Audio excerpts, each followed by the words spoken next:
Well, dozens of countries evacuated their forces from the country after the Taliban retook the capital, Kabul. Well, let's talk to veterans campaigner Trevor Coult, who fought in Afghanistan. Good to see you this morning, Trevor. I mean, it was such a disheartening thing when that withdrawal took place. I mean, particularly for a lot of the veterans and the families of those who died in Afghanistan, just to see us walk away. I mean, where do you think we are 2 years on? We're nowhere really, Stephen and Elle. We went backwards. You have to remember that we were invited. We were invited by the president of Afghanistan to come over and help him defeat the Taliban at the start. So we went there to help them out, and in the end, we handed it back to them. Now, while we were in Afghanistan, I can assure you that every single person that we caught, we had captured, that had killed British soldiers, who had killed our allies, never got prosecuted anyway. The Afghan authorities did not recognise biometrics. They didn't recognise iris scans and fingerprints. So even though we had all the proper things put down to put these people in jail for years, every time they went through the Afghan authorities, they were released. So I hate to say it, but I lost some good friends out there. But, you know, I do sort of think it was a complete waste of time. We've lost so many people out there, and for what? And what do you think when you look back at the extraction, the international withdrawal from Afghanistan? I mean, most would agree that it was an absolute disaster in terms of planning and in terms of execution. We're just seeing some videos there of the desperate people trying to scale the walls of Kabul airport. We all remember those scenes, don't we? And people desperately clinging to aircraft trying to take off. What are your reflections now about the actual withdrawal?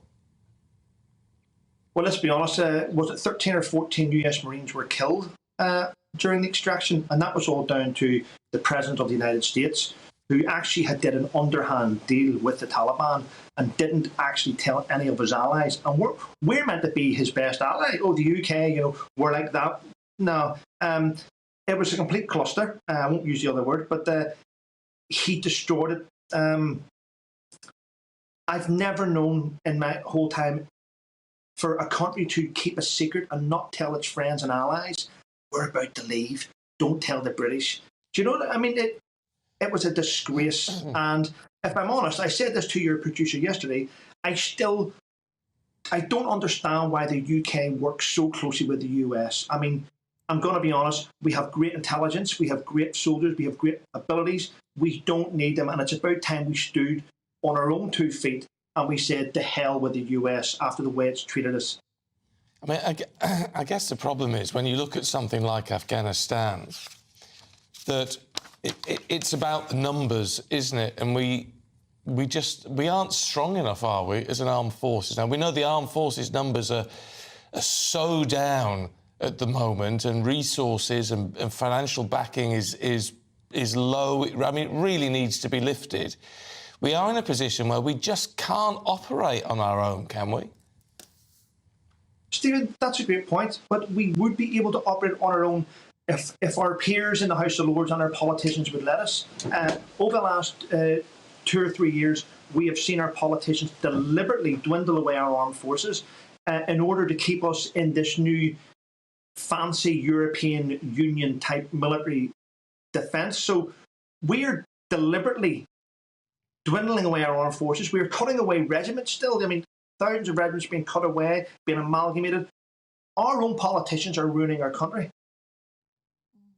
Trevor, when you look at Afghanistan now as a country, especially when you think of women and young girls in that country, how does that make you feel? Because you obviously served there.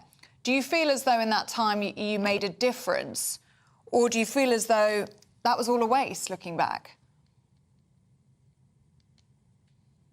Well, Ellie, when we were there, we were making a difference. When we were there, we provided security, we provided assistance, we helped build schools, we helped build hundreds of wells, we brought over products, pencils, pens, calculators. We helped these young girls find an education, get an education.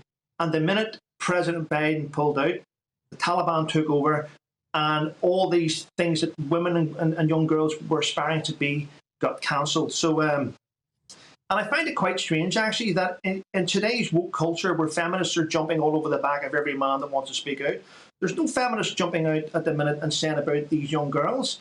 Not a single feminist has jumped out and said, what about the girls of Afghanistan? Because it doesn't suit their agenda, Ellie.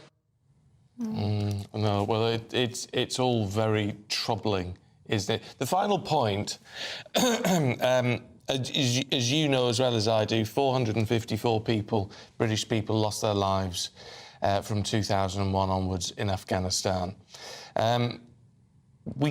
It's important. I mean, I know you say, why were we there? What difference did it really make in the long term? But it's important, isn't it, not to think that these people died in vain fighting for Queen and country.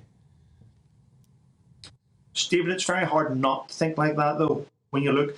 And the one thing which we don't talk about is we've actually lost over 1,000 veterans from suicide because of the trauma they gained in Afghanistan. So we forget about that as well. But yes, it's a hard pill to swallow to think, yeah, let's not think of them in vain. But, you know, the way things are going today, it's hard not to, Stephen.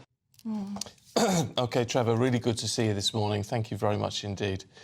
Apologies for me, I've got a frog in my throat. You need a cup of tea in here, I think. I do need a cup of tea. Look, it's very difficult what Trevor says, and I'm not disputing what he says. No. But it's very. I mean, as you know, my brother-in-law died in Afghanistan 10 years ago when he was 21, and you don't want to think that he died in vain. No. And certainly the family and my mother-in-law and everything, my husband, you don't want to think that happened. No. It's very difficult when there's not a finished solution to it all. I remember once, at the time, actually, 2 years ago, speaking to another veteran who served in Afghanistan, and he said, if anything, we gave the people of Afghanistan, especially the women and girls, hope. We gave them hope, and we showed them what life could be or what their possibilities were, what they could achieve in their lives. Even if that might not be now, they're aware that there's another world out there where things could be different. And that's something, you know, hope is something